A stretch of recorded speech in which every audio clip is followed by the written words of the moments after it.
Good afternoon, everyone. Hopefully, everyone is having a good day today. So let's get started. I have 2:20 on the clock, so I think that's the time we're scheduled to begin with this. So my name is Bryan Barger, and welcome to De-Stress the Test. We're going to talk about tips on reducing test anxiety for students. So we understand that test anxiety is a pretty big problem for many students. So why should this matter to you? Many students have test anxiety. You can see there that it impacts a host of different people, whether traditional, non-traditional, URM students, first generation, it doesn't matter. Everybody can have issues with this. So helping students cope with what we have with test anxiety, helping them learn to perform better, develop more skill sets, more confidence. It promotes longer term success, not only in college, but also in life. And we all want students to be successful. So here are some tips that can sort of help with that. So before we get started, a little bit about me. So I'm a lifelong learner.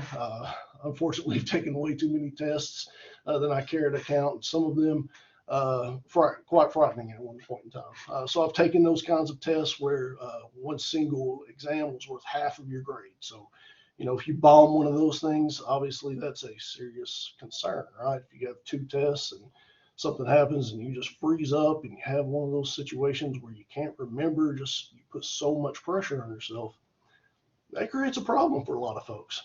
And I'm sure many of you have probably encountered the same thing and had similar situations, right? So it's one of those situations where you put in countless of hours of study and all that's not reflected because you ran into a situation that I could have done better. I know I could have done better, but I just locked up. I froze up. So why does this qualify me to count about or talk about test anxiety? Well, I've seen it from all sides, from an instructor, from a student, from an online learning coordinator, from an instructional designer, from a quality assessment reviewer for the college. There's a lot of different angles that I see this at, and it's often said you can't really understand things unless you walk the mile in another person's shoes. So one of those situations, I kind of feel like I understand where students are coming from. So what are the causes of test anxiety? Well, let's take a quick look at that. As you can tell, there's a bunch of different versions. Right? There's a bunch of different things that cause that. And whether it's online or whether it's in person, there's several things that are factors when it comes to this. So online students in particular may have technological troubles or lack of community. They just don't feel like they're part of the college. They're not engaged. Maybe they have poor online instruction practices that contribute to that. Online learning presents its own kind of challenge. Even seasoned computer users and technical people can run into problems with LMS or with the computer, with the internet, web browsers, with third-party apps. There's a ton of different things that interconnect and work together, and that can cause problems for students. And it's not really their own fault, but oftentimes they'll think in their back of their mind, how's this going to affect me? What happens if the power goes out? What happens if my computer crashes? What happens if the internet goes out? So there's a host of other things, excuse me, that contribute to test anxiety that's beyond their control. Students in an online environment, they can often feel like they're left to study on their own. They feel like maybe they have to learn everything and the instructor's just not even present. Regardless of whether the instructor is actually present or whether the student just perceives that they're not present, it creates that sense that there's no help, or maybe the student's just unwilling to ask for help. We see that a lot, I think. I know I certainly do.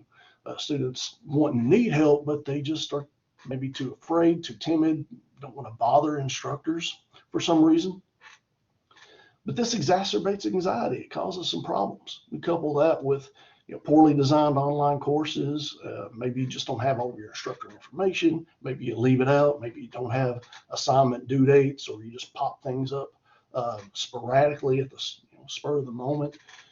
Maybe they don't know where to go to get technical support or any other kind of help. And maybe they reach out to you, but you don't know how to provide that help. And then subsequently, maybe they don't get a link to go to get help. There's a ton of different things that can lead to situations where that boosts their anxiety.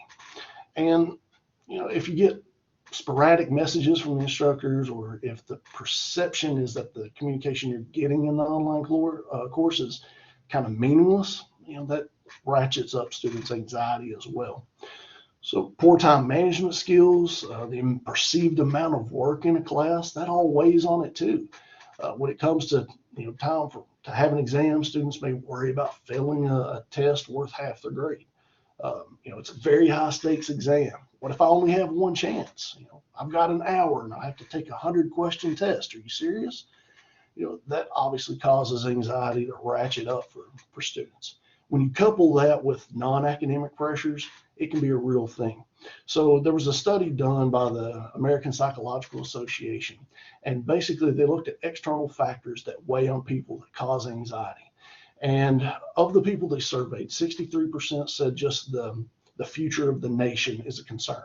62% was talking about money in general, 61% about their work, 57% about the current political climate, 51% about violent crime.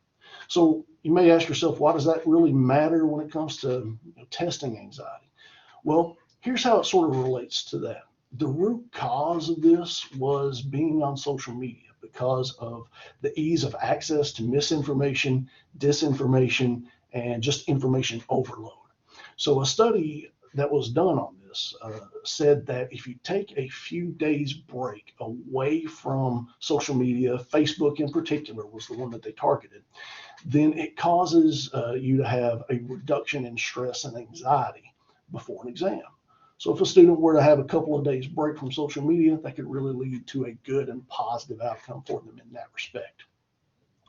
So here are some of the statistics. We all know it's a problem, but the statistics vary a little bit. So some accounts say between 20 and 40% of students have some form of anxiety. And then there's others that show rates as high as 70%. So that differs quite a bit. But previous research shows that it was anywhere between 10 and 35%. So regardless of how you look at it, it shows an overall increase in test anxiety among college students. So what are some of the physical signs that you can look for when you're dealing with test anxiety? Well, there's a bunch of them. Difficulty thinking, racing heartbeats, upset stomach, depression, irritability, muscle fatigue, nervous twitches. You'll see a lot of these things in students, especially if you have in-person classes. You'll perhaps see these things, but if you do proctored examinations, you might look at the recorded playback and see some of these things happening as well. So it's ways for you to understand that students are feeling nervous and anxious about these examinations. So what can we do about it? What can students in particular do about it? Well, there's a bunch of different things that they can do, but helping students to connect with small study groups, tutoring, learning how to take effective notes, getting them in touch with resources at the college greatly helps reduce test anxiety. Having students study in a familiar place. So for example, if they were to go to a classroom that looks kind of like their in-person classroom and just practice taking an exam, that helps. If they're at home and they're taking proctored exams, having a practice exam, setting it up there at their desk where they're getting ready to take those exams helps to do that as well. It adds to test anxiety when you're in an unfamiliar situation.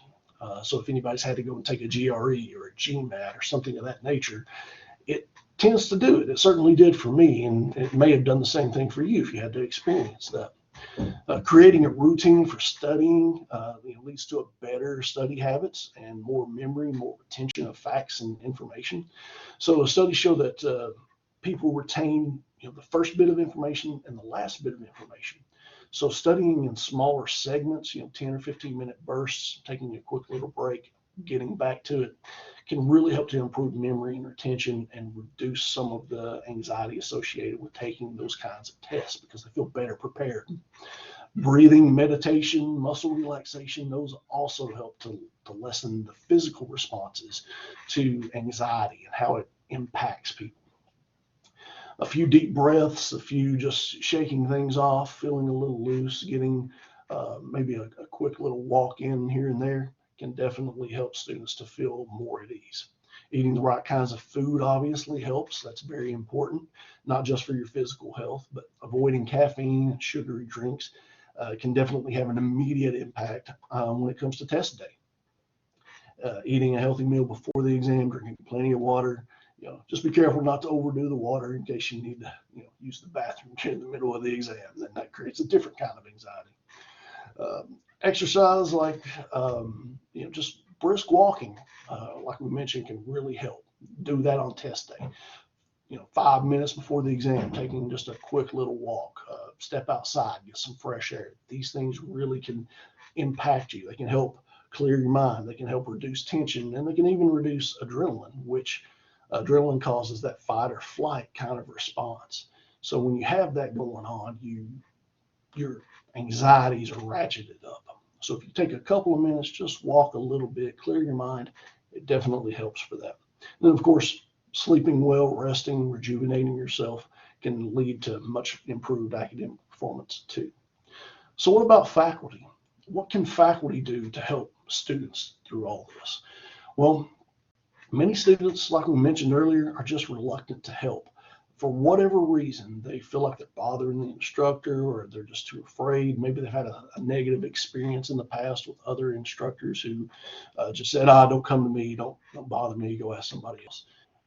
Whatever the case may have been, sometimes it takes dozens and dozens of interactions and encouragements to get those students to actually come and talk to you. So whatever you do, be consistent. Keep telling them it's okay to reach out. Keep letting them know you're here to help them. And eventually that will help sink in. Now, whether or not you believe in spiritual forces or mind over matter or some other kind of principle, it's safe to say that whatever you tell yourself, you definitely believe. So you trust your own voice more than you trust other people's voices. So when you tell yourself, I can do this, I've got this, I'm well able to handle this, you believe it. And it's one of those things that can greatly help you and greatly help the student as well. So keep letting them know that it's okay to come see you. Keep reinforcing what it is that they need help with. Let them know, hey, tell yourself you can do this, you've got this. Just a few compliments here and there can really help change the attitude and the perception that students have about themselves. Let students know about the format of the exam. If they have an hour for a 50-question test, let them know so they can mentally prepare for the exam. Tell them if the exam's essay or fill in the blank or multiple choice or some sort of combination thereof. Provide them a meaningful practice exam. Let them have multiple attempts at that practice exam, and then value that by making that worth something for the real exam, maybe a few extra bonus points or something of that nature. That helps students, like we mentioned earlier, get comfortable with that environment so they can take their practice exam in that classroom, or they can take it there at home when they're sitting there at their desk. They can get familiar with how that will be to help lessen that unfamiliarity anxiety that comes with new experiences. Help them to be able to just feel like they've been there and done that, so that lessens that. If they have a similar test to practice on, it definitely can help. I've seen it done before. I've even used it at times, and there is a difference. Also, let students know about the important details of an exam. If knowledge is power, then what we want to do is empower students to reduce their anxiety, to feel more comfortable, to feel like they are in control of what they're doing. Nobody likes feeling helpless or hopeless or anything of that nature. So if you can empower the students, give them the knowledge that they need, let them take control of what's going on, then they'll definitely feel better because of it. But what's better still than all of that? Well, how about using authentic assessments to lessen anxiety? So have students work in groups, have them write essays, give presentations, be able to recite things orally to you, have them create a portfolio, do a scenario planning. Something that's different than these standard tests that we often see and that students often have to take. The reason why you have a test is to see if they've learned something, right? So would it be better for you to have them just regurgitate a bunch of facts and figures and memorize data for them just to turn around and forget it 5 minutes after the exam? Or would it be better for them to be able to demonstrate some sort of set of critical thinking skills, or some sort of skills being able to apply what they have learned in the course in some sort of applicable situation? It's that kind of real world application that not only makes the learning more engaging for students, but also helps lessen the test anxiety, because it doesn't come in that test structure. So are all tests bad? No, of course not. But, do you necessarily have to have those, 1 hour tests with 100 questions and you only get one shot at it and it's worth half your grade? No, those are definitely not the best things to do, especially when we're talking about reducing test anxiety. So thank you all very much for coming and being a part of this. I really and truly hope that you've learned something that you can take away from this presentation, that maybe it's inspired a thought that you might want to try in one of your classes, one of your courses, about ways to help students reduce their anxiety. Ultimately, what we'd like to have, I'm sure most all of us, if not all of us, feel this way. We want our students to succeed. So being able to help lessen those anxieties and do things that can make them feel more confident and more capable is definitely going in the right direction, in my opinion. So again, thank you all very much. I appreciate you coming in to listen to this, and I do hope that you've taken something away from it.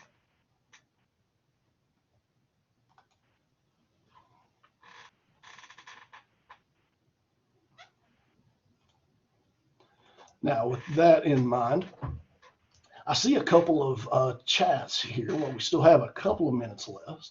So Elizabeth mentioned having students work in small groups. Yep, I love that idea.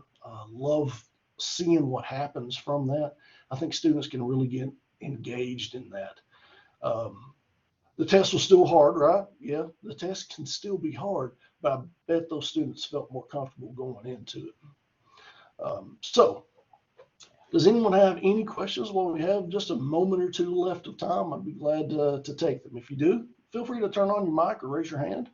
And if not, post it in the chat and we'll try to get it before we get out of here.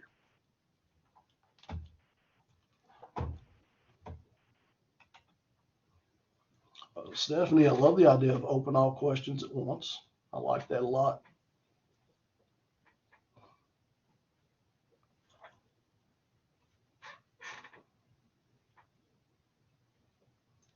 You're right, Elizabeth. Yep. Test anxiety can be a component of a larger situation, larger type of anxiety. We have so many kinds of them. Test anxiety is just a small piece of it. But we certainly know as educators that when we do tests in certain ways, that we can kind of see it. We can see that that white ghost moment on students' faces when all of a sudden the color just leaves their skin and they're just frozen, scared to death. We've seen it. Heck, I've experienced it. It's not a whole lot of fun. But we can do things to sort of help lessen that. Obviously, yes, making the exam worth less. That example I gave of 50% of your grade coming from one test. That's an enormous amount of pressure on people, especially those who truly do suffer from test anxiety. So if somebody really is on that range where they really have high test anxiety, that can just be definitely not representative of what they're capable of doing. Okay. Treat it like solving puzzles. Yes, I love thinking about that, because life is a lot of solving puzzles, right? We have to take pieces of information and go and try to figure things out. And that's something that students want and need to know, those critical skills. Being able to make decisions, being able to problem solve, being able to think critically. I think those are the key things that students need to know, not so much, can they memorize information for a specific date and time.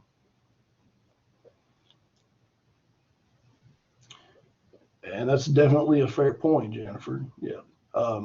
Talking about whether or not their anxiety comes from being ill prepared. Failure to prepare does cause some physical responses. And sometimes there are some students who do that. They don't prepare enough. But But I think those who truly do want to learn and do well in class do tend to prepare for it. So I'm showing that it is 2:40, so I think our time is up. I don't really want to run us over because I'm not sure. I might get slapped on the wrist for that. But I do appreciate you all. Thank you so much for coming and listening. I really hope that you learned something. And let's see us again. I hope to look forward to seeing you guys in future presentations. And we'll talk to you, I guess, the next time.